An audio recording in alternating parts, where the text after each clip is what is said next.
Hey everybody, this is Cheryl Harris with Cheryl Harris Enterprises, also known as She Knows. And today's video I want to share, which I'll be making a series of, I want to share with you the timeline when it comes to stroke thrivers. I'll just call you stroke survivors, but stroke thrivers. And I want to share with you the estimated timeline it will take to recover after you having a stroke. And what I'm sharing with you is based on my experience, based on what I've gone through, and maybe heard a few people go through it. Mainly, 99% of this is based on my experience. So make sure you like, comment, and subscribe to the channel. And I'll go over some things that can kind of encourage you or assist you along your journey if you've had a stroke, or if you know a family member that has had a stroke before. And I want you all to be patient and understand this is something traumatic that has happened in their lives, okay? And it changed your lives as well, too, if you're part of helping them recover. So let's start with the initial timeline of a stroke survivor. Well, it all depends. Now, you'll see me look away sometimes because I'll be referencing my notes, and I may be looking at some notes this way. So the recovery timeline of a stroke survivor widely depends on the severity of the stroke, and how the brain was affected. Individuals that have had a stroke usually, go through some major challenges, okay? And I'll share some of those challenges with you, and maybe you can get an understanding of how it works and what the recovery time works. Because in your mind, you're saying, I should be further along by now, but everybody's different. Everybody's recovery is different. It has a lot of extenuating circumstances. It has a lot of factors that are involved. It depends on the severity of it. It depends on how the brain was affected, because you're talking about your neurological aspect of it. You're talking about your mobility. You're talking about what an individual's health was prior to the stroke. Because sometimes you may not even know what happened, what caused the stroke. For myself, they still don't know what caused my stroke.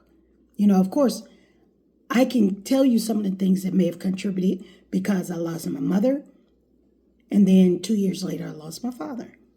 So, and then there was some other things that were going on in my life that contributed to stress, even with my job, my family members.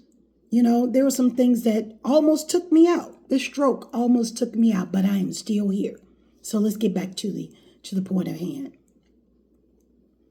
It depends on what your health was prior to the stroke as well, too. I'm a former bodybuilder. So I was an athlete. I'm still going to say I'm an athlete. I don't want to say was, because I'm not gone anywhere. I'm still here. I'm a former athlete, a former bodybuilder. And I'll talk to you along how some of the things are still impacted with me now. So my stroke happened April 4th, 2024. And then 3 days later, I had another stroke. So initially, I had multiple mini strokes on the right side, right hemisphere of my brain, which impacted my left side. As you can see, I have my arm here, but it's resting on a pillow, so it won't be hanging. And because if it hangs, you kind of mess up the shoulder girdle, or the shoulder itself impacts, which causes a transfer of pain in other areas of your muscles, which happened with me. So again, it depends on what your health was prior to the stroke, the quality and the timing of your rehabilitation. Depends on how much you put into it. So you got to do your part as well, too. We're not going to forget about your occupational therapy, your physical therapy, and your doctors, of course. Make sure, now that, again, I'm telling you what I experienced. Make sure you follow what your doctor says and what your therapist, your mental therapist, your mental wellness therapist, your occupational therapist, your speech therapist, and your physical therapist. So there's different types of strokes that people have. And the recovery could take 6 months to a year or longer. When I say recovery, meaning getting back to full 100%, back to what yourself was before. Okay? So someone can tell you, oh, I heard a speech therapist say his daughter had a stroke and she recovered in 6 months. Well, that may be her story. That may not be your story. You can claim whatever it is that you want to claim and stand on it, but you better make sure that you do the work behind that 6-month recovery, because you could be fine in 6 months. And I'll share my experience. When the 6th month got here, actually, I was doing really good. I was able to raise both my right and my left hands, because my left side became flaccid. That means I was unable to raise my arm. This is as far as I can raise it now. I mean, with the census, I can pull it up some more. Okay, I wasn't even able to make a fist. So there is progress. There has been progress. So it can go. You have an acute phase of a stroke. It can go from a few days to a few weeks, and then you have like an intermittent or immediate, what you require immediate medical care. And this period focuses on the stability of the patient, preventing further strokes from happening. I was in stroke rehab for 30 days. You have to have rehabilitation while you're in the stroke rehab.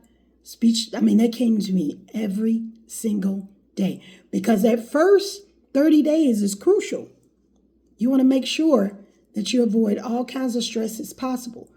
Now, the initial recovery, you may experience spontaneous recovery, like brain swelling and speech. As you can hear my speech right now, my speech sometimes stutters and it stumbles, and there's a delay in my thinking process, my decision making, my thinking process, and my mobility, my ability to walk 100%. I have hyperextension in my leg.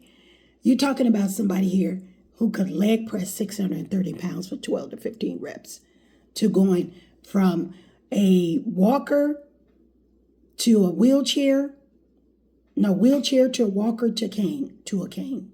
Okay. And also, everything comes at a delay. And I didn't realize that till my daughter said that to me one time, because she hasn't experienced working with someone who's almost like starting over like a child, because my daughter doesn't have any children. So they don't understand the process of patience. So I asked her to get me a Kleenex one time when we were in the doctor's office, and she was over there. I said, "Can you get me a Kleenex too?" She said, because she didn't understand why I didn't ask for Kleenex while she was over there already. I was like, I don't know. And I really don't know. She's never seen her mother like this. She's always seen her mother. Both of my daughters have always seen their mother act very independent, very self-sufficient, very able to do anything. And I lived in the gym. When I tell you I lived in the gym. So this is new for everybody. When you have these types of diseases or, situations or ailments that happen in your family, be patient with yourself and as a family member, be patient with them. Give yourself grace. Give yourself grace, because the recovery time can take up to, like I said, 6 months to a year. But it really depends. It really does depend on your rehabilitation. During my 6-month process, I had to go back and get occupational therapy and physical therapy, because my arm started hurting again because of my shoulder started giving out on me. I was in the gym every day, y'all, at least 3 to 4 times a day. My throat, you can hear, kind of sounds like my voice is crackling. It doesn't sound as clear as it used to be, as I know it to be. It may sound clear to you. But, the first 3 months is early rehabilitation. You do the physical therapy, you're focusing on balance, strength, and mobility. Now, occupational therapy, the difference between PT and OT, the difference between those two, occupational therapy helps you regain your daily living activities, like combing your hair, taking a shower, brushing your teeth, wash your face, preparing your food. Well, I need help in all those areas, So, and then your speech therapy, it addresses issues with communication, swallowing, forming your words together, completing a word, saying it out in its entirety without having to stumble or stutter. But there are some tools that you can use that can help you do that. And my daughter went online and got this for me. And this is called tongue twister. Okay? That's one of the things, I have an Amazon wish list that you can go on. And I'll post a link in the description that you can go on. And it has different tongue twister phrases that you can go in and help yourself with. That helps you enunciate, your L's, your M's, your R's, your A's, your TH's. Things that help you. Even they tried to do the tongue twister for me with me. And they were tongue twisted and they haven't had a stroke. So just imagine trying to get that done when you have a stroke, okay? So again, you have physical therapy, occupational therapy, and speech therapy. The PT focuses on mobility, range of motion, balance, and strength.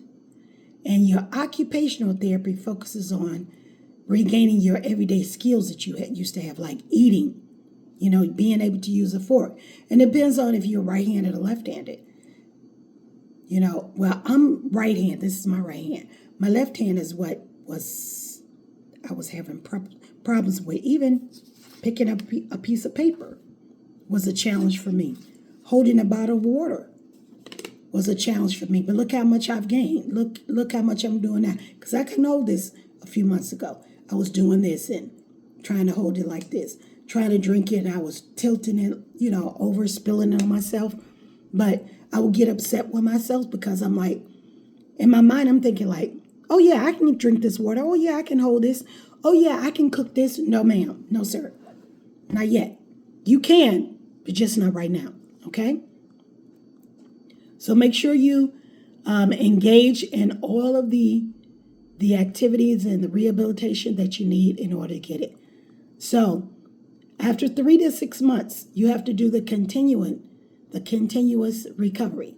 You have to do ongoing rehabilitation. Your therapy continues. Often, sometimes during that time, there are some adjustments that needs to be made, meaning you may increase your weight or you may increase your activity. I work every day, working on this arm, working on my legs, because my hip flexors and my hamstrings for my legs are extremely, extremely weak, meaning I still have hyperextension in my legs.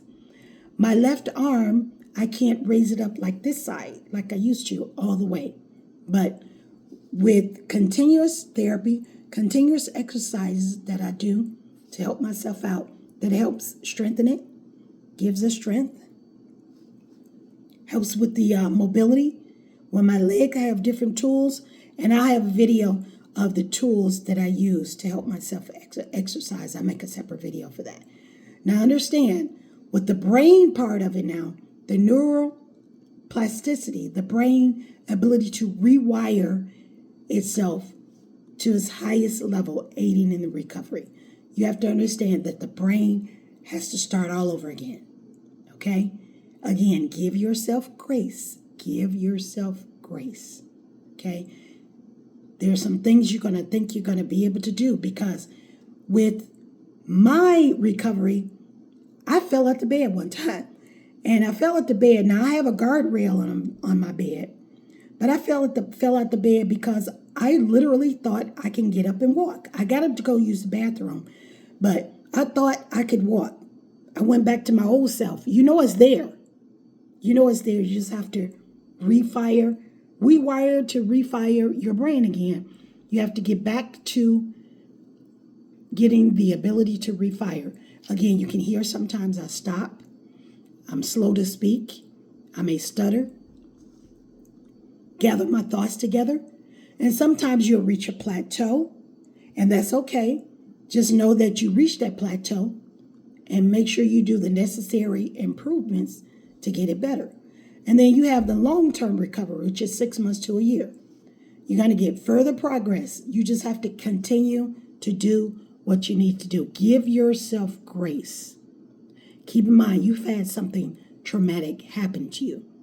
You're going from a self-sufficient individual to a person who is totally dependent on someone to help you use the restroom, to help you shower, to help you wash your hair, comb your hair, to help you put on clothes, to help you wipe yourself. There's a lot of things. Many excuse me, many stroke survivors or many stroke thrivers can regain their independence. They can do it. And there are some things that I can do, but there's a lot of things that I cannot do, like walking up and down the steps outside of my home. I can do it with minimal assistance. I have a gait belt, I have a cane, and I have one of my daughters to walk with me so that I don't tumble over, because I still have to gain my balance, my strength, and making sure that I don't think that a step is there and it's not there. So you use adaptive devices like my cane, and I have I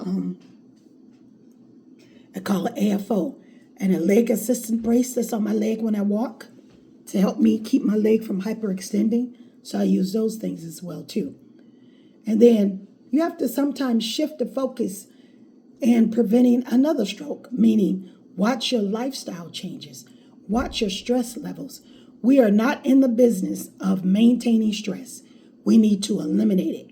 I eliminated the stress out of my life because I went through a lot. And you can fall into a depressive state. You can fall into anxiety state. You have to make sure that you keep maintenance and an adaptation to a lot of things that you need to do. Now, there's a chronic stage of having a stroke as well, too. Sometimes people may take years to recover. I don't claim that. I do, I work on making sure that I focus on things every single day. I literally have to start my life over. Okay, every single day I'm doing something to aid to my recovery, in addition to PT, OT, and my doctor's suggestion. One of the goals for mine is make sure you set goals. One of the goals for myself is to get off this medication. But we have to find out what happened, what caused the stroke in the first place, because there's still a lot of things that I do that I have to do to maintain, to prevent another stroke from happening. You want to make sure you keep your physical activity going, your cognitive skills going. And so what I do for my cognitive skills is do a lot of reading. I do this tongue twister. And I'm also a day trader. I trade. So that definitely works my cognitive skills. That helps me with discipline, focus, comprehension, and making sure that I know what I'm doing. Because if I don't, I'm going to lose money. Just comprehending the things that I'm doing. You just want to make sure you include the quality of life, which means preventing complications, preventing things that will not keep you safe. Making sure you have cords out of the way, different things that you can't really move so quickly, okay? So make sure you have the right support system during this recovery time as well, too. So that support system may look like OT, PT, speech therapy, long-term family support groups, caregivers, yourself. Every stroke journey is unique, and the recovery can depend heavily on the influences that, your network, your access to the rehabilitation services, things like that. So don't get frustrated with things that don't happen right away. Do your research. Come back here to my channel and see what things that you need, or post in the comments below what would you like in terms of me to support and giving you the things that you may be looking for that you're not currently getting right now. And maybe I'll make a video of it. Okay? Thank you all for joining. I didn't mean to make the video 20 minutes long, but again, as you can hear my speech, I'm working on that as well.